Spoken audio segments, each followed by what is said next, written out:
कभी अनसुना मत कीजिए।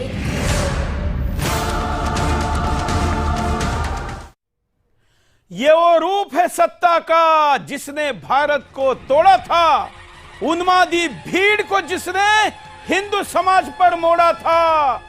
फिर से संकट के बादल अपने देश पर छाए हैं। रूप बदलकर जिन्ना का दिल्ली के नेता आए हैं।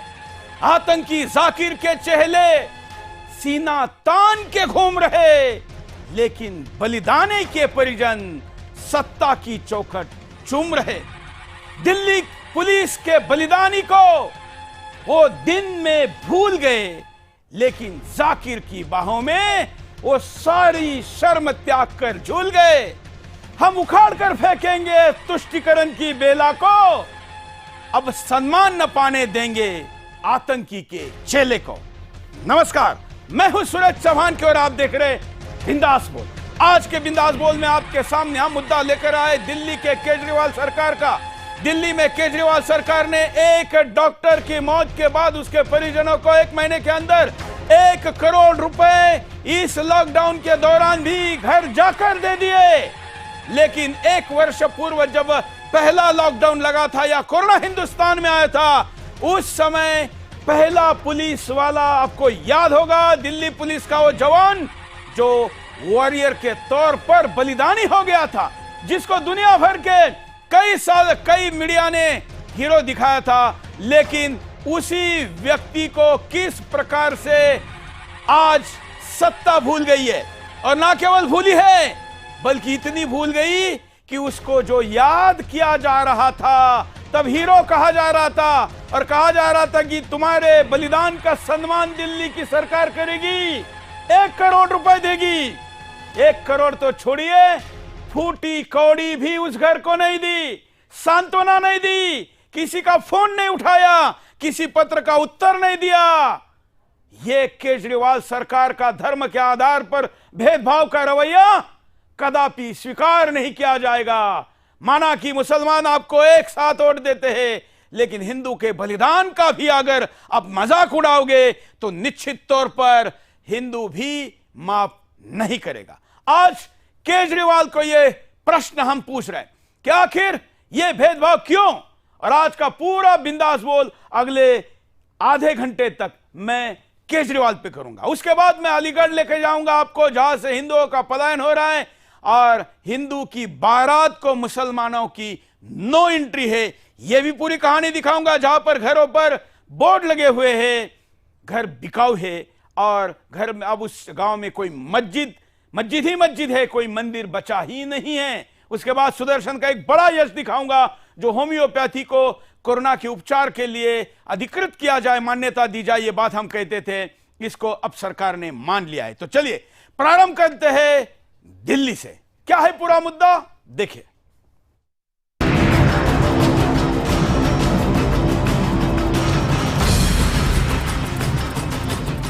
यदि कहें कि दिल्ली में अरविंद केजरीवाल की बदौलत जिहादियों की किस्मत अर्श पर और हिंदुओं की किस्मत फर्श पर, तो गलत नहीं होगा। ऐसा हम यूं ही नहीं कह रहे हैं, आप खुद देखिए और निर्णय कीजिए। 2 कोरोना वॉरियर्स की अपनी ड्यूटी के दौरान मौत हो जाती है। दोनों के लिए केजरीवाल सरकार 1-1 करोड़ के मुआवजे की घोषणा करती है, लेकिन मिलता सिर्फ उसी को है जिसका नाम होता है डॉक्टर अनस मुजाहिद। दूसरी तरफ दिल्ली पुलिस का जवान अमित राणा को यदि कुछ मिलता है तो सिर्फ वादों का झुंझुना और केजरीवाल के दरबार की ठोकरें। अमित राणा ने अपना बलिदान 1 साल पहले दे दिया था और उसे अभी तक मुआवजे की राशि नसीब नहीं हो पाई है, जबकि डॉक्टर अनस मुजाहिद की जान 1 माह पहले गई और खुद अरविंद केजरीवाल 1 करोड़ का चेक लेकर उसके घर पहुंच गए, फोटो खिंचवाई और जता दिया कि राणा तुम्हें अभी और इंतजार करना होगा, क्योंकि तुम्हारे हिस्से का चेक मैंने डॉक्टर अनीस मुजाहिद को दे दिया है। डॉक्टर अनीस मुजाहिद जो सोशल मीडिया पर आतंकी डॉक्टर जाकिर नायक को न सिर्फ फॉलो करता था, बल्कि अपने आप को उसका पक्का अनुयायी बताता था। क्या केजरीवाल ने उसे इसी बात का इनाम दिया है? और सच्चे राष्ट्रभक्त देश और दिल्ली की सेवा में अपना बलिदान देने वाले अमित राणा को उसकी राष्ट्रभक्ति की सजा।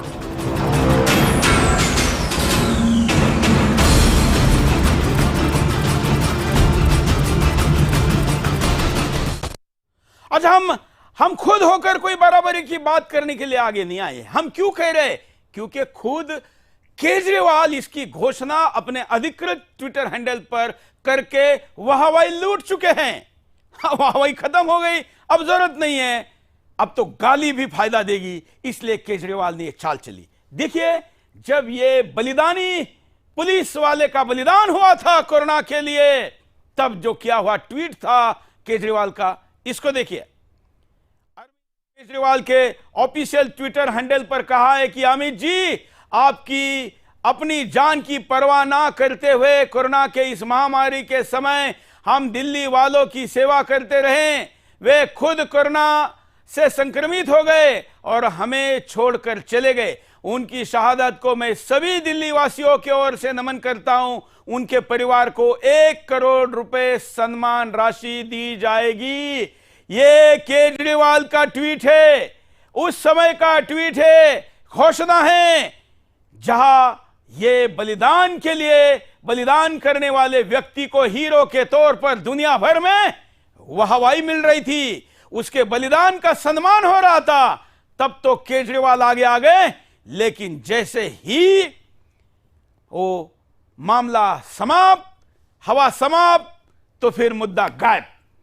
आइए अब मैं आपको दिखाता हूं कि इस बलिदानी पुलिस के जवान की पत्नी क्या कहती है।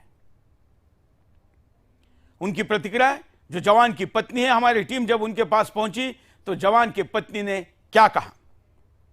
दोस्तों, 1 साल हो गया है पूजा को स्वर्गीय अमित राणा के सम्मान की लड़ाई लड़ते लड़ते। सोशल मीडिया के माध्यम से, मीडिया के माध्यम से हम लोग विषयों को उठाने का कोशिश भी कर रहे हैं, प्रयास भी कर रहे हैं, और लेकिन फिर भी पता नहीं हमारी बात मुख्यमंत्री जी तक पहुंच पा रही है या नहीं पहुंच पा रही है। तो पूजा जी खुद आज फिर एक बार अपील करना चाहती हैं मुख्यमंत्री जी से। नमस्कार सर, मैं आज आपसे एक बार फिर अपील कर रही हूँ कि मेरी आवाज सुनिए। आपने जो 1 साल पहले जो वादा किया था, उस वादे को निभाइए ताकि मेरे बच्चों का भविष्य बन सके। मैं सोशल मीडिया के थ्रू और पत्र लिखकर भी आपके पास अपनी आवाज पहुंचाने की कोशिश कर चुकी हूँ। मेरी आवाज सुनकर भी अनसुना मत कीजिए। बार बार निवेदन कर रही हूँ सर, मेरी आवाज। आपकी बेटी, आप तो दिल्ली के मुखिया हो, आप हमारी आवाज सुन सकते हो, हमारी आवाज सुनिए। आपने जो वादा किया था उस वादे को निभाइए ताकि मेरे बच्चों का भविष्य बन सके। सर प्लीज हमारी आवाज सुनिए, हमारी उम्मीद को मत छोड़िए। दोस्तों, 1 साल हो गया है। तो ये उनकी प्रतिक्रिया जो उन्होंने दी है, हमने आपको दिखाई। अब मैं आपको दिखाता हूं कि इस परिवार के चौखट तो गए नहीं, ना बैंक अकाउंट पर पैसा ट्रांसफर हुआ, ना कुरियर से चेक पहुंचा, लेकिन इस कोरोना के महामारी में दुनिया को घर के बाहर निकालने का 900 करोड़ रुपए खर्च करके संदेश देने वाले केजरीवाल खुद ओट की खेती काटने इस डॉक्टर के घर में पहुंचे। यह फोटो देखिए, आपने ये ट्विटर पर भी देखी होगी, सोशल मीडिया पर भी देखी होगी। डॉक्टर के पिता को ये 1 करोड़ रुपए का चेक घर जाकर केजरीवाल दे रहे हैं। हम कहते हैं कि आपने दिया, आपका अधिकार है, आप मुख्यमंत्री है, जो निर्णय आपको करना है, लेकिन इसमें भेदभाव क्यों? यह हमारा पहला प्रश्न है। हमारा अगला प्रश्न है कि आखिर यह भेदभाव जो आप कर रहे हैं वो हिंदू के साथ ही क्यों कर रहे हैं? अब मैं आपको जिस डॉक्टर को, यह पिता है उस डॉक्टर के जिसका जो इस पूरी महामारी के दौरान मृत हो गया, उस डॉक्टर के फेसबुक अकाउंट को दिखाता हूं। क्या यही आकर्षण का मुख्य कारण रहा जाकिर नाइक के? ये जो डॉक्टर है, उस डॉक्टर के 18 जून 2012 से लेकर हमने कई 2016, 2020, हमने कई वर्षों के, ये कोई नई बात नहीं है, हमने इस डॉक्टर के इतने सारे वीडियो निकाले हैं। आम आदमी पार्टी के उन्होंने किए हुए, शेयर किए हुए फोटो हो, पोस्टर हो, उनको लाए हैं। ये सब उस व्यक्ति ने जो कि मृत है, डॉक्टर थे, और दिल्ली सरकार ने उनके परिवार को 1 करोड़ रुपए दिए। हमने परिवार से संपर्क कर इसके बारे में बात करने के लिए काफी प्रयास किया, लेकिन बात नहीं हो पाई। उनके मृत्यु के कुछ ही समय पहले उन्होंने शेयर किया हुआ जाकिर नाइक का वीडियो फोटो भी आपको हम दिखाएंगे। यहां लूप में दिखता रहेगा। मैं आगे बढ़ना चाहूंगा। अब मैं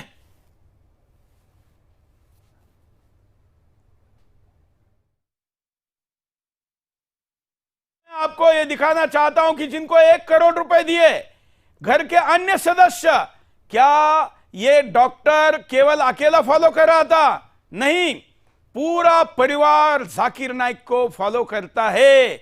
ना केवल केजरीवाल को करता है, बल्कि पूरा परिवार जाकिर नाइक को करता है, जिसमें उनके रिश्ते नाते अगर हम देखेंगे तो फिर ये हमने घर के अन्य सदस्यों के भी आपको फोटो दिखाए हैं, जिनमें ये माज मुजाहिद है, ये स्टैंड विद जाकिर नाइक, ये उनके भाई का फेसबुक पर पोस्ट है जिसमें जाकिर नाइक का समर्थन करने के लिए ये पोस्ट भाई ने किया हुआ है। घर के जितने लोग हैं उन सभी लोगों का जाकिर नाइक को समर्थन है। ऐसे ये लूप आपको दिखाते रहेंगे और इसका मतलब ये होता है कि केजरीवाल के ऊपर जाकिर नाइक, क्या केजरीवाल, इसके लिए हम बिंदास के सवाल भी पूछ रहे हैं कि क्या बिंदास सवाल में हमारा प्रश्न है कि क्या जाकिर नाइक का चेला होना यह केजरीवाल के लिए? पहला प्रश्न बिंदास बोल का, धर्म के आधार पर भेदभाव आखिर क्यों? केजरीवाल जवाब दो इस हैशटैग के साथ। हमारा बिंदास बोल आगे बढ़ रहा है। बलिदानी अमित राणा के लिए ट्वीट करने के बाद क्यों पलट गए? यह हमारा दूसरा प्रश्न है बिंदास के सवाल में। अगला, सरकार को 1 करोड़ दे रही है, उसका बैकग्राउंड क्यों चेक नहीं किया गया, या बैकग्राउंड ही उसकी ताकत थी? ये उसका, क्या जाकिर नाइक केजरीवाल सरकार के लिए नजर में दोषी नहीं है, निर्दोष है? ये भी हम केजरीवाल को पूछ रहे हैं। क्या आखिर किसी को साधारण भी कुछ भी दिया जाता है, राशन कार्ड भी दिया जाता है, तो राशन कार्ड देने के लिए भी उस व्यक्ति का बैकग्राउंड चेक होता है, फैक्ट चेक होता है। लेकिन मुख्यमंत्री जिसके घर जा रहा है, केजरीवाल 1 करोड़ रुपए दे रहा है, उस व्यक्ति का फेसबुक तक चेक नहीं, बैकग्राउंड दूर की बात है। आइए हम गेस्ट पैनल के पास चलते हैं। हमारे साथ 2 अतिथि यहां पर उपस्थित है, मैं उनके पास चलूंगा। बाकी सारे दर्शक जो इस वक्त इस कार्यक्रम को यूट्यूब पर, फेसबुक पर, तमाम सारे सोशल मीडिया के प्लेटफॉर्म पर देख रहे हैं, आपके कमेंट को भी हम यहां स्पेस देंगे। हमारे साथ भारतीय जनता पार्टी के दिल्ली के प्रदेश अध्यक्ष आदेश गुप्ता जी है। आदेश जी, आपका स्वागत है बिंदास बोल में। जी धन्यवाद। हमारे साथ इस पूर्व एसीपी दिल्ली वेद भूषण जी है। वेद भूषण जी, आपका भी स्वागत है। नमस्कार सुदेश। साथ में हमने यहां पर दिल्ली के भाग आपके नेता को बुलाया था, वो आए नहीं, इसलिए खुर्ची खाली रखी है। अभी भी अगर कोई जुड़ना चाहता है और नहीं कुछ तो कम से कम अपनी गलती को स्वीकार करना चाहता है, तो आओ अपनी बात को रखो। लेकिन खाली खुर्ची पर अभी भी कोई भी आप वाला आकर नहीं बैठा है, इसलिए आप पार्टी वालों के लिए स्क्रीन पर चल रहा हमारा जो नंबर है, उस नंबर पर फोन करिए। और नहीं लाइव में तो भाई कम से कम आप एक लोकतंत्र से चुनी हुई सरकार चलाते हैं, दिखावे के लिए ही सही, लेकिन कम से कम आकर फोन के द्वारा भी क्यों ना हो अपनी बात को कहिए। इसलिए मैं खाली खुर्ची भी दिखाने के लिए कहूंगा एक बार ऑपरेटर को कि जिससे केजरीवाल को यह न लगे कि हम भेदभाव कर रहे। पूरा प्रयास किया गया। हमने कहा था कि भाजपा के प्रदेश अध्यक्ष आ रहे तो उनके समकक्ष किसी नेता को भेजिए, लेकिन एक भी व्यक्ति जवाब देने के लिए नहीं आया। केजरीवाल, आपकी ये खुर्ची खाली रखी हुई है आपके सामने। अब मैं आदेश गुप्ता जी के पास चलूंगा, उसके बाद हमारे साथ जो वेद भूषण जी उनके पास चलूंगा और हम चर्चा करेंगे कि आखिर ऐसा क्यों हो रहा है। आदेश जी, 1 वर्ष लंबा समय होता है, सरकार के पास मानिए कि प्राथमिकता की भी बातें कुछ हो, लेकिन जब मुख्यमंत्री ट्वीट कर देता है तो उस ट्वीट का सम्मान करना भी खुद का भी काम है, सरकार का भी काम है। या तो सरकार ही खुद केजरीवाल है, ऐसे में खुद के ट्वीट को भी भूल जाना या नजरअंदाज करना, क्या कहेंगे आप? धन्यवाद सुरेश जी। सबसे पहले तो मैं सुदर्शन न्यूज चैनल को बधाई देता हूं कि ये बहुत ही महत्वपूर्ण मुद्दे को आपने अपने चैनल के माध्यम से उठाया है। जिस तरह से केजरीवाल सरकार ने इस कोरोना महामारी में कोरोना योद्धाओं के सम्मान की घोषणा की थी और अभी तक 300 से अधिक कोरोना वॉरियर्स जो अपनी जान गंवा चुके हैं कोरोना योद्धा के रूप में, और केजरीवाल सरकार सिर्फ 15 लोगों को ही वो कोरोना सम्मान दिया है और वो भी उसके अंदर भेदभाव कर रहे हैं। वो जाति, मजहब, धर्म के आधार पर जो भेदभाव कर रहे हैं, ये दिल्ली की जनता देख रही है। अभी जब अमित राणा जी का जिक्र हो रहा था, एक नौजवान सिपाही दिल्ली पुलिस का जो अपने फर्ज को अदा करते हुए कोरोना के दौरान लोगों की जान बचाते हुए शहीद हुआ। मुख्यमंत्री जी ने खुद ट्वीट करके कहा था कि हम उनको 1 करोड़ रुपए की सम्मान राशि पहुंचाएंगे। लेकिन ये बहुत ही अफसोस की बात है कि एक मुख्यमंत्री जो अमित राणा जैसे जाबाज सिपाही के परिवार वालों को मदद तो नहीं पहुंचा पाए, लेकिन उनकी शहादत को अपमान करते हुए डॉक्टर अनस मुजाहिद, जिनका लिंक जाकिर नाइक जैसे लोगों से, जो देशद्रोही के रूप में जो हिंदुस्तान से भागे हुए हैं, और ऐसे लोगों के साथ जो फॉलोअर थे उनके, ऐसे लोगों की पहचान कर उनको महिमा मंडित आदेश गुप्ता जी, इसका मतलब तो आदेश जी, इसका मतलब तो साफ है कि यही उस डॉक्टर के परिवार की क्वालिफिकेशन है कि सारा परिवार जाकिर नाइक के लिए खड़ा है। बिल्कुल वही यही सुनकर एक दिल्ली का मुख्यमंत्री अगर कोरोना योद्धाओं को भी के साथ भेदभाव करेगा, मजहब के, धर्म के आधार पर राजनीति करेंगे, तो इससे ज्यादा कोई नफरत वाली बात नहीं हो सकती है। वो अपनी तुष्टीकरण की राजनीति, धर्म की राजनीति इस कोरोना महामारी में जो योद्धा है उनके बीच में कर रहे, इससे ज्यादा शर्मनाक बात नहीं हो सकती है। और मैं भारतीय जनता पार्टी की तरफ से, हमने जब अमित राणा जी की धर्मपत्नी जो विधवा है पूजा जी से मिला था, उनके 2 छोटे छोटे बच्चे हैं, उन बच्चों की खातिर जब आपने ऐलान कर दिया, उस ऐलान को भी एक मुख्यमंत्री अपने ट्विटर के माध्यम से जो ऐलान किया उसको भी नहीं पूरा किया, इससे ज्यादा शर्म की बात नहीं हो सकती है। बिल्कुल। हमारे साथ पुलिस, हमने कहा कि पुलिस के प्रतिनिधि के तौर पर हम किसी को रखेंगे। जो वर्किंग होते हैं वो तो मीडिया पर नहीं आ सकते, इसलिए हमने उनके लिए आवाज उठाने वाले वेद भूषण जी को बुलाया। वेद भूषण जी, मुझे याद है जब ये घोषणा की गई थी तो आपने भी इसका स्वागत किया था और ये उत्साहवर्धक बात है ये कहा था, लेकिन जब 1 वर्ष बाद टोपी पहनाई गई, ठेंगा दिखाया गया, तो आपकी क्या प्रतिक्रिया है? सुरेश जी, ये एक राजनीतिक एजेंडे के तहत सारा किया गया है। मैं पहले तो आपके चैनल पर आपको और आपके तमाम दर्शकों को बता दूं, डॉक्टर अनस कोई कोविड वॉरियर नहीं है, वो कोरोना वॉरियर नहीं है। उनकी ड्यूटी केवल गायनेकोलॉजिस्ट डिपार्टमेंट के अंदर थी, वो कोविड वार्ड में ड्यूटी पर ही नहीं थे। आप उनका रिकॉर्ड चेक कराएं, मैं चेक कराऊंगा। मैं माननीय हाई कोर्ट से इस चीज के बारे में आग्रह करूंगा कि जांच कराएं कि वो कोविड वॉरियर कैसे डिक्लेयर कर दिए गए। उसके बाद मेरा ये कहना है कि आप अनस को दें, मुजाहिदुन को दें, किसी और को दें, परंतु दिल्ली पुलिस के साथ जो हमारे साथी हैं, ये आपकी कैबिनेट का डिसीजन है।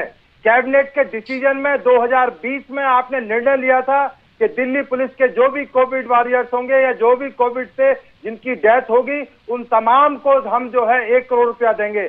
हम कोई भीख नहीं मांग रहे हैं, ये आपने हक देने की बात की थी, हम हक के लिए लड़ाई लड़ रहे हैं और इसके लिए हम हाई कोर्ट का दरवाजा खटखटाएंगे, सुप्रीम कोर्ट का दरवाजा खटखटाएंगे। हम रिटायर्ड आदमी है, हम धरना देके घर से बाहर निकलना मुश्किल हो जाएगा। आपको इनका, हमारी बातों का जवाब देना पड़ेगा और हम इसके हकदार हैं।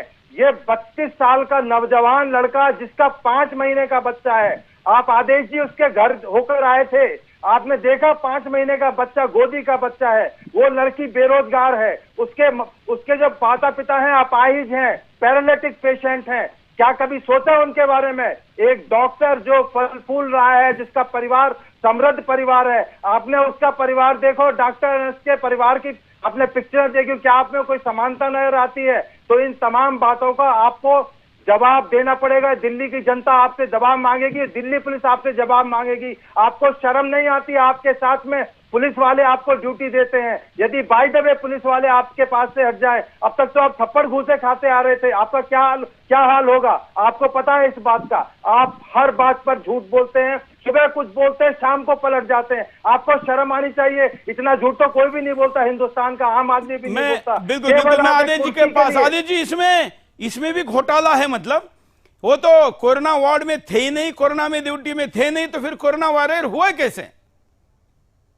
ये दिल्ली सरकार ने जो अपनी एक कमेटी बनाई है, वो कमेटी इनकी आम आदमी पार्टी के हिसाब से काम करती है, और जिसको वो तय करते हैं उसको वो मुआवजा देते हैं, अपने सुविधा अनुसार देते हैं। यहाँ मैं दिल्ली पुलिस के बारे में, क्या उस कमेटी का अध्यक्ष अमानतुल्लाह खान लगता है? मुझे तो ऐसे ही लगता है कि जो उनके विधायक संस्तुति करते हैं, जो उनके पार्टी के कार्यकर्ता संस्तुति करते हैं, उनको वो मुआवजा की संस्तुति देते हैं और मुआवजा देते हैं। मैं दिल्ली पुलिस के बारे में कहना चाहता हूं कि इस कोरोना महामारी में दिल्ली के अंदर अगर दिल्ली वालों की रक्षा करने का काम दिल्ली पुलिस दिल की पुलिस की तरह काम किया है, और ऐसे दिल्ली पुलिस के जवानों के साथ, ऐसे उनके जवानों के साथ जो भेदभाव करना, मुझे इसमें कोई संदेह नहीं लगता है कि जो केजरीवाल की नीयत है कि एक दिल्ली का मुख्यमंत्री विधानसभा के अंदर दिल्ली पुलिस के सिपाही को ठुल्ला कहे, तो इससे ही पता लगता है कि दिल्ली पुलिस के बारे में और पुलिस के जवान के बारे में उसकी सोच क्या है। इसलिए जिस तरह उन्होंने जो घोषणा की थी, चाहे वो अध्यापक के रूप में कोरोना वॉरियर्स हो, वो डॉक्टर्स के रूप में हो, हमारे पास लगभग दिल्ली के 104 डॉक्टरों की सूची है जो कोरोना वॉरियर्स हुए हैं। उनको तो आपने कोरोना सम्मान नहीं दिया। आपने जो करीब 100 से अधिक टीचर्स हैं, उनको आपने कोरोना वॉरियर्स के रूप में सम्मान नहीं दिया। दिल्ली पुलिस के जवानों को नहीं दिया, तो फिर आखिर आपने किसको ये कोरोना योद्धा सम्मान दिया? इसकी भी तो जांच होनी चाहिए। इसको भी उजागर करना चाहिए कि दिल्ली पुलिस ने साजिश के तहत अपने लोगों को फायदा पहुंचाने के लिए ये सम्मान की घोषणा की है क्या? बिल्कुल बिल्कुल, एक तरीके से यह तबलीगियों को खुश करने का जरिया है, तरीका है। आइए, हमारे रिपोर्टर ने जब इस बलिदानी पुलिस अधिकारी के, जवान के पत्नी से बात की, क्या कहा उसने, देखिए। जहां डॉक्टर अनस को कुछ ही दिन के अंदर 1 करोड़ की सम्मान राशि मिलती है, तो वहीं 5 मई 1 साल हो गया होने को है पूरा, अमित राणा जो दिल्ली का पहला दिल्ली पुलिस के अंदर कांस्टेबल थे जो कोरोना से डेथ हुई थी। परिवार कई जगह बार दिल्ली के मुख्यमंत्री अरविंद केजरीवाल के पास गुहार लगा चुका है, लेकिन पूरे 1 साल होने के बाद भी जो 1 करोड़ की सम्मान राशि का वायदा दिल्ली के मुख्यमंत्री अरविंद केजरीवाल ने किया था, वो आज तक पूरा नहीं हुआ। उनका एक ट्वीट में पढ़ाता हूं। अमित जी अपनी जान की परवाह ना करते हुए, कोरोना की इस महामारी के समय में ट्वीट था उस समय का, ये उन्होंने किया था एलजी को कोट करते हुए। लेकिन पूरा एक साल होने को है, परिवार से मिलने के लिए दिल्ली के प्रदेश अध्यक्ष बीजेपी के आदेश गुप्ता जी आए हैं कि अब भी पूरा 1 साल होने को है, जो वायदा किया था केजरीवाल ने कि 1 करोड़ की सम्मान राशि मिलेगी, अभी तक क्या आपको कुछ मिला उसमें से? नहीं सर, हमें कोई सम्मान राशि नहीं प्राप्त। 1 साल होने को आ गया है। उन्होंने फाइल कंप्लीट करने के लिए बोला, 6 महीने हमने इसमें लगा दिया। आज ये डॉक्यूमेंट्स कंप्लीट नहीं है, आज ये डॉक्यूमेंट्स कंप्लीट नहीं है। हमने अपने सभी डॉक्यूमेंट्स कंप्लीट कर दिए। हमने कई बार, जैसे हम गरीब भी हैं तो हम बता के जल्दी आ जाएंगे, लेकिन 1 साल हो गया कुछ नहीं आया। अमित की आप जब वो कोरोना से पीड़ित हुआ था तब भी पूरा एक ऑडियो वायरल हुई थी, इलाज में कमी छुपी, डेथ के बाद भी कहीं ना कहीं आपको परेशानी अभी भी झेलनी पड़ रही है उसके? सर, जब एडमिट नहीं किया, शायद आज वो होते दिल्ली के मुख्यमंत्री अरविंद केजरीवाल का। सर, मैं यही कहना चाहती हूँ कि सर कहीं आप हमें सुन रहे हैं ना और देख रहे हैं, तो 1 साल हो गया हमें, प्लीज अब हमारी सुन लीजिए। वो वादा आपने किया था आज दिल्ली के मुख्यमंत्री देख रहे हो क्योंकि 2 छोटे छोटे बच्चे हैं, क्योंकि 1 साल पहले ही घोषणा की थी कि 1 करोड़ की सम्मान राशि मिलेगी, जो कि अभी तक नहीं मिली है। डॉक्टर अनस कोरोना वॉरियर थे, उनको मिलना चाहिए, लेकिन अमित राणा भी ठीक दिल्ली पुलिस के पहले वो जवान थे जो कोरोना से पीड़ित हुए, कोरोना से उनकी डेथ हुई थी। तो यहाँ पर अब देखना होगा कि कब तक दिल्ली के मुख्यमंत्री इस परिवार के लिए जो 1 करोड़ सम्मान राशि उन्होंने घोषणा की थी वो देते हैं। सागर कुमार, सुदर्शन न्यूज, दिल्ली। चलिए, तो ये सारा अपील का शायद केजरीवाल सरकार पर कोई परिणाम हुआ है कि उनके प्रदेश अध्यक्ष शत्रुघ्न साहू हमारे साथ जुड़े हैं। शत्रुघ्न साहू, क्या मेरी बात हो पा रही है? प्रदेश अध्यक्ष हूँ और अभी मैं देख रहा था आदेश गुप्ता जी को, भाजपा के मित्रों को इस कठिन समय में लोगों की सेवा और सहायता करने के बदले राजनीति करने और चेहरा चमकाने में लगे हैं। अच्छा, आपके कठिन समय आपको किसका दिख रहा है? कठिन समय आपको मलेशिया में बिताने वाले जाकिर नाइक का समय कठिन दिख रहा है क्या? और ऐसे मुद्दे को आज डिबेट का मुद्दा बना करके चेहरा चमका रहे हैं। शर्म आनी चाहिए आदेश गुप्ता जी को। ये टीवी पर बैठ करके आंकड़े को किस तरह से तोड़ मरोड़ रहे हैं, जो आंकड़े हैं इनको प्रस्तुत करना चाहिए।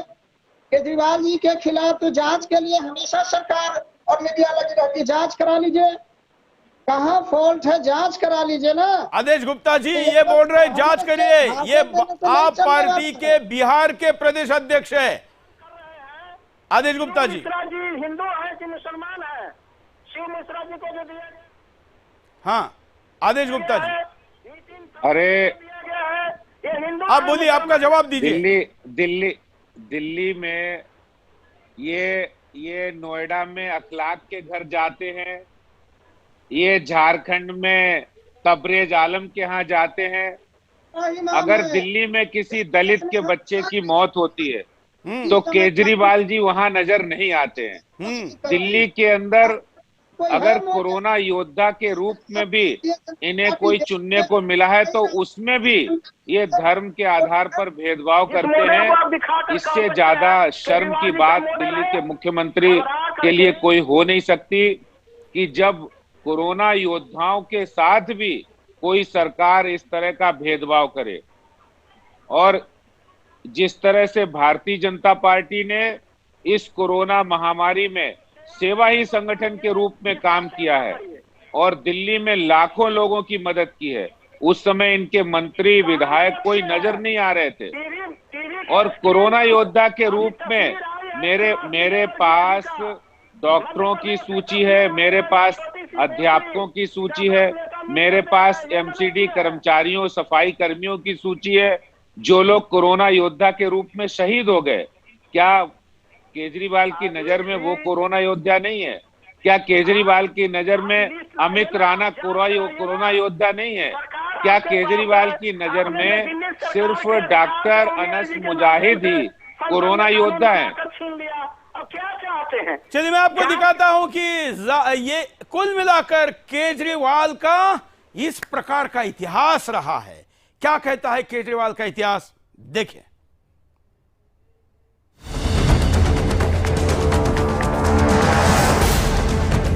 केजरीवाल का वर्दी विरोधी चेहरा हमेशा से सामने आते रहा है।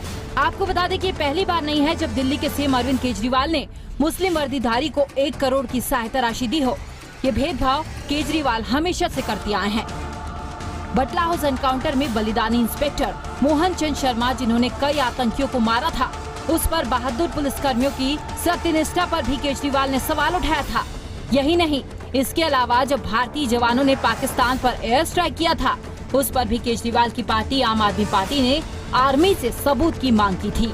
और तो और दिल्ली दंगे में भी दिल्ली पुलिस के ही हेड कांस्टेबल रतन लाल के बलिदान पर भी केजरीवाल सरकार ने 1 करोड़ का मुआवजा देने का ऐलान तो किया था, पर केजरीवाल का धर्म विरोधी चेहरा अब सबके सामने है। आपको बता दें कि रतन लाल को अब तक कोई मुआवजा नहीं मिला है। आम आदमी पार्टी के ही विधायक अमानतुल्लाह खान ने दिल्ली हिंसा के मामले में आरोपी ताहिर हुसैन का बचाव किया था। इसके अलावा आम आदमी पार्टी के लोग हमेशा से हिंदू विरोधी बातें करते आए हैं। अमानतुल्लाह खान ने तो डासना मंदिर के संत यति नरसिंहानंद जी की जुबान और गला काटने तक की धमकी दे डाली थी। इस तरह से अगर आप देखें तो केजरीवाल ही नहीं, उनकी पार्टी के लोग भी लगातार देश विरोधी बातें करते हैं। किसान आंदोलन की अगर बात करें तो कई खालिस्तानियों ने दिल्ली पुलिस पर हमला किया था और इसमें कई पुलिस वाले घायल हुए थे, लेकिन इसके बाद भी केजरीवाल किसी भी पुलिस वालों से ना तो मिलने पहुंचे, ना ही उनकी कोई मदद की। ऐसे में एक बड़ा सवाल ये खड़ा होता है कि क्या केजरीवाल धर्म विरोधी बनकर सरकार चला रहे हैं। ऐसा इसलिए भी क्योंकि जब कांस्टेबल रतनलाल की हत्या हुई तब केजरीवाल ने न तो रतनलाल के परिवार वालों से मुलाकात करना जरूरी समझा और तो और केजरीवाल गौभक्षी 1 लाख के घर यूपी जा पहुंचे। जो सीएम पुलिस कर्मियों की शहादत पर उनके घर नहीं पहुंच पाया, वो मदर टेरेसा की मौत पर वेटिकन सिटी नामक देश पहुंच गया था। इससे आप ये समझ सकते हैं कि केजरीवाल का धर्म को लेकर भेदभाव का इतिहास पुराना रहा है और अब ये कहना गलत नहीं होगा कि केजरीवाल धर्म की राजनीति कर रहे हैं। तो चलिए आदेश जी, आपने संदर्भ निकाल ही दिया था, थोड़ा इतिहास का, तो मैंने कहा थोड़ी पूरी ही कुंडली बता दूं। आदेश गुप्ता। बिल्कुल आपने सही इतिहास खंगाला है। ये आज का नहीं, हमेशा ही धर्म के आधार पर भेदभाव की राजनीति केजरीवाल जी का बहुत पसंदीदा काम रहा है और किस तरह से वो इस आधार पर राजनीति करें और अपना फायदा उठाए, इसके लिए उन्होंने अमानतुल्लाह खान को नियुक्त कर रखा है। सुपर भ्रष्टाचार के सुपर सीएम है अमानतुल्लाह खान, सुपर सीएम है वो। उनकी पार्टी के निगम पार्षद ताहिर हुसैन, जो दिल्ली को अंदर दंगों की आग में झुलसाने का मुख्य आरोपी है और मुख्य षड्यंत्र करता है, वो भी आम आदमी पार्टी के। और किस तरह से पूरी दिल्ली दंगों के आग में झुलसती रही, किस तरह से शाहीन बाग और सीए का विरोध दिल्ली के अंदर होता रहा, किस तरह से दिल्ली के अंदर किसान आंदोलन के नाम पर देश विरोधी ताकतों को वहां पर हवा देते रहे केजरीवाल। ये किसी से छिपा नहीं है और इस बात से कतई इनकार नहीं किया जा सकता है कि केजरीवाल अपनी राजनीतिक महत्वाकांक्षा के लिए देश के जवानों के लिए भी प्रश्न चिन्ह खड़ा कर देते हैं। इससे ज्यादा बिल्कुल और क्या हो सकती है। शत्रुघ्न साहू जी, आपका गौरवशाली इतिहास दिखाया अभी क्या कहेंगे?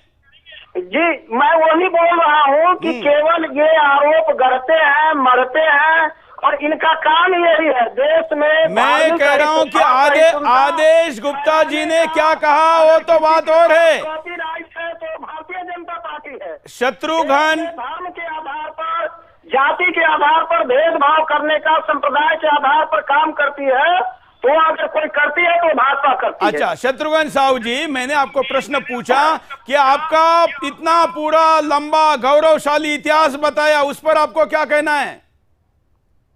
क्या नहीं, जो गौरवशाली इतिहास तो आप एक तरफा बोल रहे हैं ना, क्या बोल रहे हैं? जरा 2-4 गौरव की बातें आप भी बता दीजिए। अरविंद केजरीवाल जी के त्याग का, संघर्ष का, वाह त्याग, कौन सा त्याग? कौन सा त्याग का मॉडल नहीं है। कौन सा त्याग?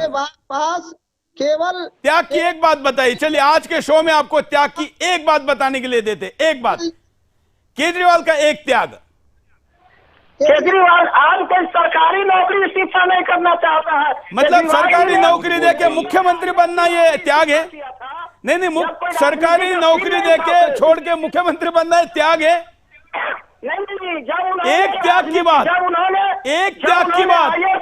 जब उन्होंने आईएएस की नौकरी इस्तीफा किया था, उस समय कोई राजनीति का सीन नहीं था इस देश इनका मैं बताता हूँ इतिहास। हाँ सुरेश जी बोलिए। ये 9 साल उसके ऊपर आम आदमी पार्टी है। बोलते रहिए आप आदित्य जी।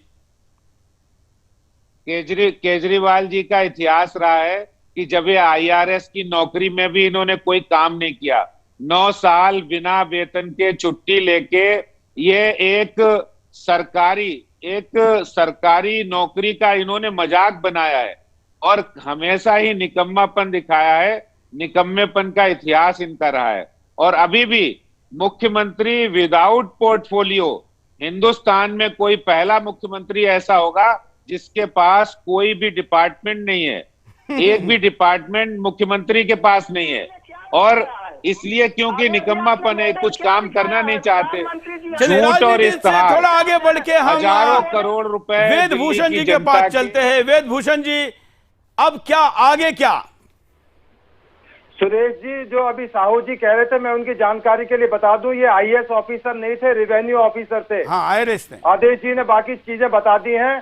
आप साहू जी से पूछो, इनके जो उड़ा दिए, लेकिन दिल्ली के जवान को 46 एमएलए रहते हैं जिनका क्रिमिनल रिकॉर्ड है दिल्ली पुलिस के पास में। साहू जी, आप ध्यान से सुन लीजिए। साहू जी, आपकी जानकारी बढ़ा देता हूँ। 46 एमएलए ऐसे हैं जो आम आदमी पार्टी के, जिनका क्रिमिनल रिकॉर्ड है। आप बताइए, ये अपराधी राजनीति में कैसे आ गए? अभी आप बहुत बड़ी बड़ी बातें कर रहे थे अरविंद केजरीवाल के बारे में। उन्होंने कसम खाई थी अपने बच्चों पर हाथ रखकर कि मैं राजनीति में नहीं आऊंगा, सरकारी बंगला नहीं लूंगा, सरकारी गाड़ी में नहीं बैठूंगा। आप बताइए, अब वो कहाँ रहते हैं, कौन सी गाड़ी में चलते हैं, क्या फैसिलिटीज लेते हैं? अभी मैं आपको दिखाता हूँ जो आईसीएमआर और वर्ल्ड हेल्थ ऑर्गेनाइजेशन की जो रिपोर्ट्स हैं, उनके अनुसार जो दिल्ली पुलिस के 60 जो हमारे साथी मारे गए हैं, वो कोविड के कंपनसेशन के हकदार हैं। ये मैं आपको दे दूंगा। इस प्रोग्राम के बाद आप मेरे से ले लेना। आप सबूत मांगने का आपको बहुत शौक है ना केजरीवाल जी को। मैं आपको ये जो आपके टीवी स्क्रीन पर ये टीवी स्क्रीन पर इसके बच्चे दिखा रहे हैं, आपको सबूत, ये सबूत नजर नहीं आते? एक जिंदा महिला, एक बच्चे छोटे छोटे, ये आपको सबूत नजर नहीं आते? वर्ल्ड हेल्थ ऑर्गेनाइजेशन की रिपोर्ट, ये आपको सबूत नहीं आती? कैबिनेट मिनिस्टर का अप्रूवल, सैंक्शन, आपको क्या चाहिए? कौन से सबूत चाहिए? क्या मतलब, आप क्या किस तरह के सबूत अप्रिशिएट करना चाहते हैं? अब आपको कोर्ट में जवाब देना पड़ेगा। हाई कोर्ट में हम जाएंगे, हमारी पिटीशन फाइल होगी, हम इसके लिए लड़ाई लड़ेंगे, संघर्ष लड़ेंगे। आप अपनी पार्टी को बोलिए, जवाब दें कोर्ट के अंदर। क्या जवाब देंगे? कैसे मुंह दिखाएंगे इस दिल्ली पुलिस को? आपका दर्द यही है ना कि दिल्ली पुलिस आपके अंडर में नहीं है। ये आपके सपने जो है ना, कभी पूरे नहीं हो। अभी मैं अगले मुद्दे की तरफ जाना चाहता हूं, इसलिए एक अंतिम प्रतिक्रिया मैं यहां पर आदेश गुप्ता जी की लूंगा कि आदेश गुप्ता जी, इन्होंने, वेद भूषण जी ने तो कहा कि वो कोर्ट में जाएंगे और न्यायालयीन रास्ते से न्याय की बात करेंगे। आपका अगला कदम क्या होगा? देखिए, दिल्ली में भारतीय जनता पार्टी इस मुद्दे को हम छोड़ने वाले नहीं है।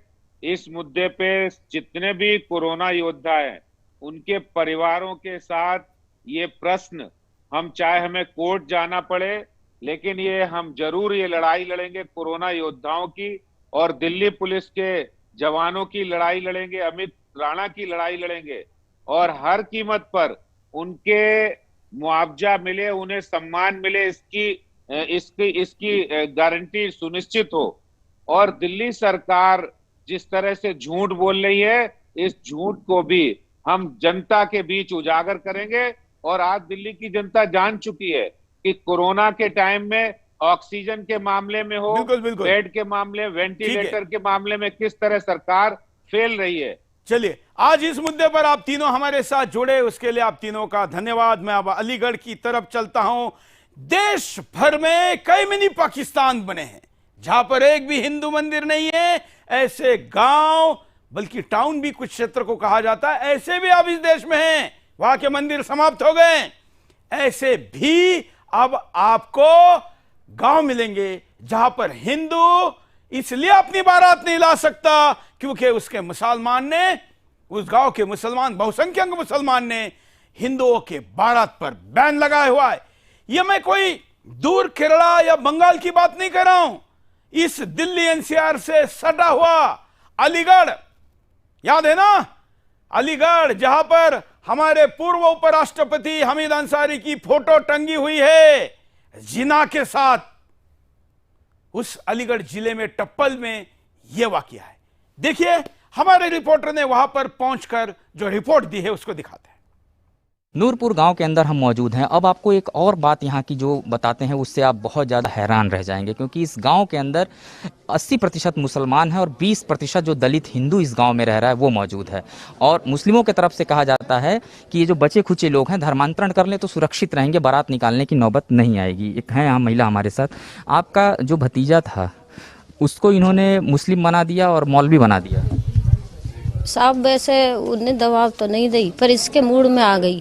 मने करी। ऐसे इसका मूड कैसे बन गया मुस्लिम धर्म में? नो के उनने वो शब्द बताए तो अपने मूड में आ गई उसके में और बन गो, उससे मने भी खूब करी नु या धर्म में मत बदले। हिंदू धर्म में शादी की थी, बाद में मुस्लिम धर्म। हाँ, बाद में वो शादी तो है गई उसकी। तो अभी घर आने के लिए कभी नहीं कहता है कि वापस अपने धर्म में? आता है, आवे घर तो घर है तो। कुछ लालच दिया था क्या? लालच तो अभी तो उनने कुछ दिया नहीं है, अभी नहीं लिखी है। वैसे जगह की बोल दिया कि हाँ 200 गज प्लॉट दे देंगे, लेकिन अभी कोई जगह बिगह नहीं दी। की घटना भाई साहब कितने दिन है कि कोई 1-1.5 साल से है ना, 2 साल के लगभग होगी उसे। 200 गज जमीन का लालच भी दिया गया था, बता? 200 गज की जमीन का लालच है उसे। आप लोगों को भी क्या ऐसा कभी लालच दिया गया कि हम आप हिंदू धर्म छोड़ के दलित, मतलब आप लोग हैं मुस्लिम बन जाइए?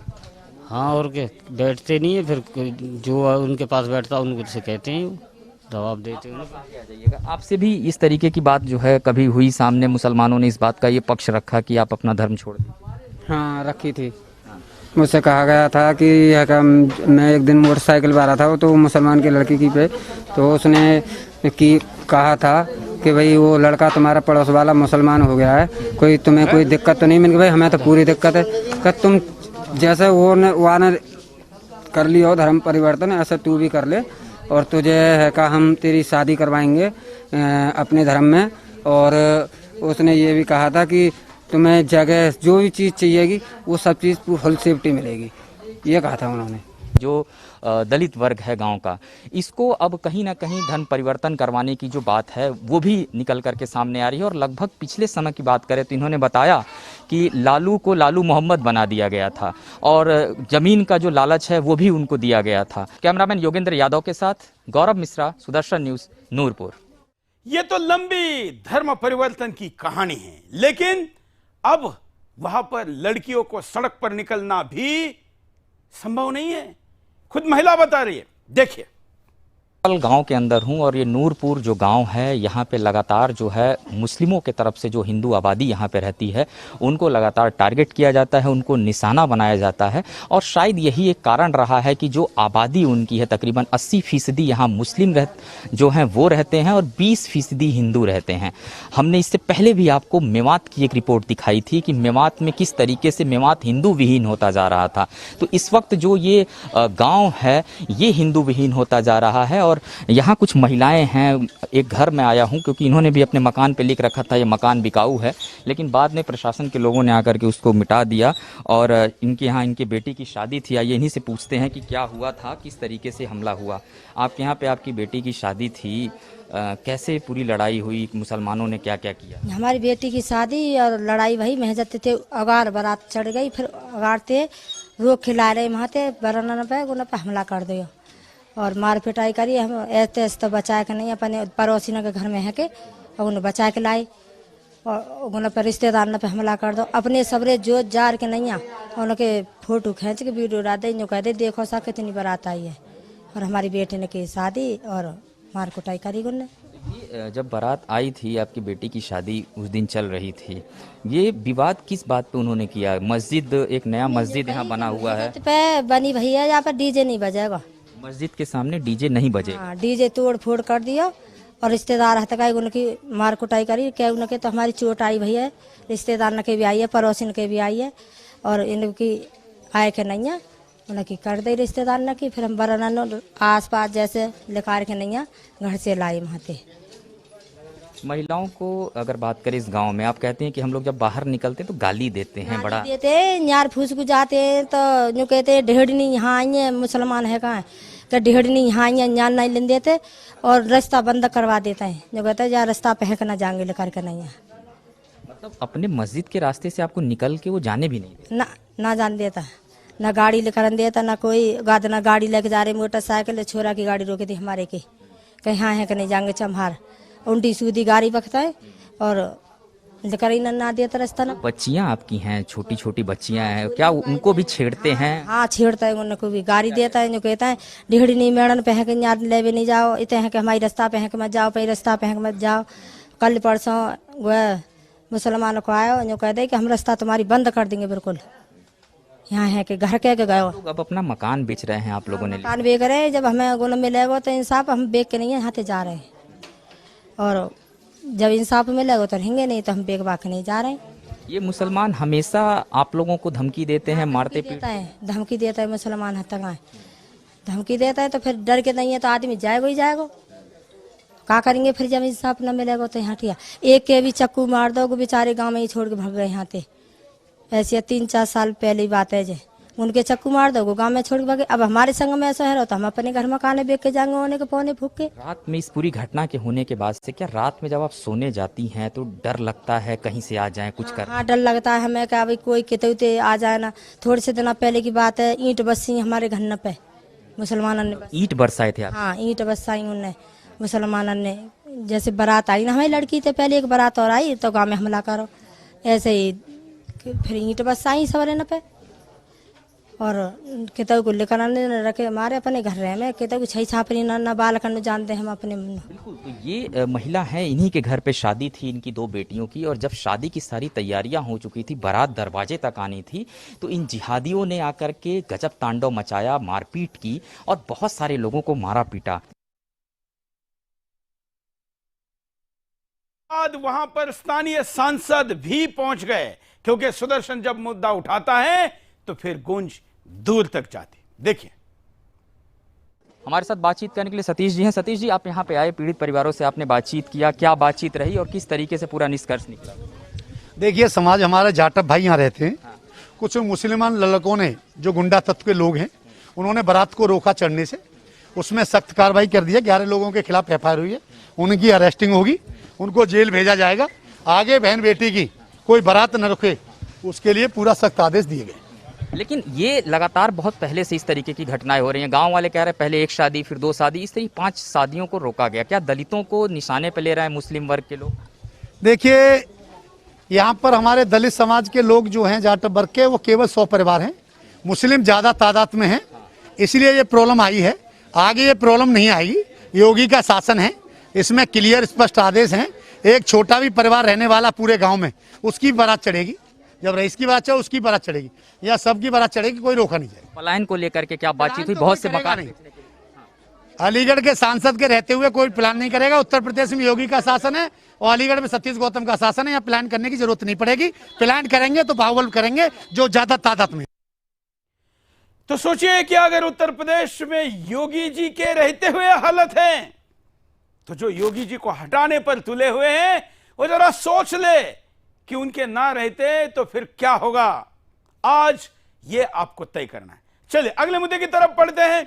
अगला मुद्दा है, इस कोरोना काल में सुदर्शन ने पहले दिन से ही 8 मार्च 2020 को मैंने पहला एपिसोड किया था कोरोना पे, और इस पूरे षड्यंत्र के ऊपर मैंने कहा था कि आयुर्वेद और होम्योपैथी, योग और जो आयुष के अन्य विभाग है, उनको उपचार करने की छूट देनी चाहिए। दुनिया भर में होम्योपैथी या किसी भी पैथी को एलियोपैथी के लॉबी ने उपचार करने ही नहीं दिया, बल्कि ऐसा कहने पर FIR होता था। तब मैंने देश के 24 बड़े बड़े सेलिब्रिटी योग गुरुओं को लाइव लेकर यह घोषणा करवाई थी कि हां, वो भी उपचार कर रहे हैं और की जा सकती है। सरकारी मान्यता भी बाद में मिल गई आयुर्वेद को। अब इस वर्ष लॉकडाउन 2 में हमने होम्योपैथी के लिए बड़ा रिसर्च करके जिन लोगों ने काम किया है, उन लोगों को लेकर बड़ा कैंपेन चला है। आपको याद होगा कि हमको फोन करके आप मुफ्त में ऑक्सीजन बढ़ाने की दवाई लेके जाओ, यह कैंपेन हमने चलाया। हमने होम्योपैथी की दवाई कई लोगों को बांटी। यह मिशन हमने हाथ में लिया, क्योंकि एक तरफ गले काटने वाले महंगे एलियोपैथी की फार्मा लॉबी थी, तो दूसरी तरफ गरीब या कोई भी व्यक्ति हो, उसको सस्ते में मिलने वाला होम्योपैथी का विकल्प था। हमने उसकी लॉबिंग की, हमने पूरा समर्थन किया, और अब भारत सरकार ने पूरे हिंदुस्तान में ना कि केवल कोरोना, बल्कि ब्लैक या किसी भी फंगस में उसका प्राइमरी इलाज के लिए अनुमति दी है। क्या है पूरा मामला, देखिए।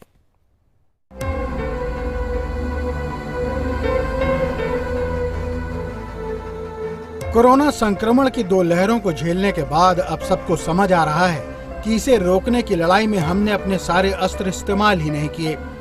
कोरोना से शुरुआती लड़ाई में होम्योपैथी की छोटी मीठी गोलियां भी बेहद कारगर होती हैं। अब इसको केंद्र सरकार ने भी माना है और नई गाइडलाइन जारी कर कहा है कि होम्योपैथिक डॉक्टर्स अब हल्के लक्षण वाले कोरोना मरीजों का इलाज कर सकेंगे। अस्पतालों में जब कोरोना संक्रमितों की संख्या बढ़ रही थी, तब होम्योपैथी के डॉक्टर्स चाहकर भी कुछ कर पाने में असमर्थ थे, क्योंकि उन्हें इसका इलाज करने की इजाजत ही नहीं थी। इस मुद्दे को सबसे पहले सुदर्शन न्यूज ने बिंदास बोल में उठाया था और कोरोना में होम्योपैथी इलाज को बढ़ावा देने की बात की थी। अब आयुष मंत्रालय ने भी मान लिया है कि होम्योपैथी से कोरोना के हल्के लक्षणों वाले मरीजों का इलाज किया जा सकता है। इसके लिए आयुष मंत्रालय ने बाकायदा गाइडलाइन जारी की है और कहा है कि अगर मरीज सीरियस होता है तो उसे कोरोना अस्पताल में रेफर करना होगा। आयुष मंत्रालय ने कहा है कि जो मरीज आइसोलेशन में रहकर इलाज कर रहे हैं, उन्हें होम्योपैथिक डॉक्टर देख सकते हैं, लेकिन इसके लिए पूरे कोरोना प्रोटोकॉल का पालन करना होगा, जैसे कि 2 गज की दूरी, मास्क पहनवाना, बार बार हाथ धुलवाने की सलाह देना। आयुष मंत्रालय की गाइडलाइन में बताया गया है कि होम्योपैथिक डॉक्टरों को मरीजों को आर्सेनिकम एल्बम 30C की 4 गोली दिन में 2 बार 7 दिन तक देना होगा। हल्के लक्षण वाले मरीजों को aconitum napellus, arsenicum album, belladonna, bryonia alba, eupatorium, eupatorium, perfoliatum, ferrum phosphoricum, gelsemium, phosphorus, rhus, toxicodendron दवाएं दी जा सकती हैं। इसके साथ ही आयुष मंत्रालय ने मरीजों के खान-पान के लिए भी दिशा निर्देश जारी किए हैं, ताकि कोरोना संक्रमण को शुरुआती दौर में ही मीठी गोलियों से मारा जा सके। Bureau report, Sudarshan news. तो सुदर्शन जब भी कोई मुद्दा उठाता है तो उस मुद्दे को अंजाम तक पहुंचाता है। हम केवल समस्या नहीं बताते, समाधान देते हैं, यह सुदर्शन का नारा है। और इसलिए आपको भी लगता है कि हिंदुस्तान की किसी समस्या का समाधान चाहिए तो हमको विस्तार से पूरी जानकारी दीजिए। इस पर काम करने वाले आप व्यक्ति हो, संस्था हो, संगठन हो या कोई भी हो, समस्या लेकर आइए और समाधान लेकर जाइए, ये नारा सुदर्शन का है। आज हम बिंदास में यही रुक रहे हैं। बिंदास में क्या हो मुद्दे, आप हमको लिखकर भेज सकते हैं। आज के लिए इतना ही, धन्यवाद, जय हिंद। देश का सबसे एडवांस न्यूज ऐप अब आपके मोबाइल में, हर गांव, हर शहर को जोड़ता एकमात्र न्यूज नेटवर्क। सरकारी योजनाओं से लेकर हर समस्याओं का समाधान बस आपके एक क्लिक पर। सबसे एडवांस, सबसे सटीक जानकारी का खजाना, 24 घंटे लाइव टीवी, किसी भी खबर की लेटेस्ट अपडेट कहीं भी कभी भी, सभी राज्यों की अपनी भाषाओं का सबसे सुपरफास्ट ऐप सुदर्शन न्यूज अभी डाउनलोड करें और आप खुद बने प्रखर राष्ट्रवाद की बुलंद आवाज।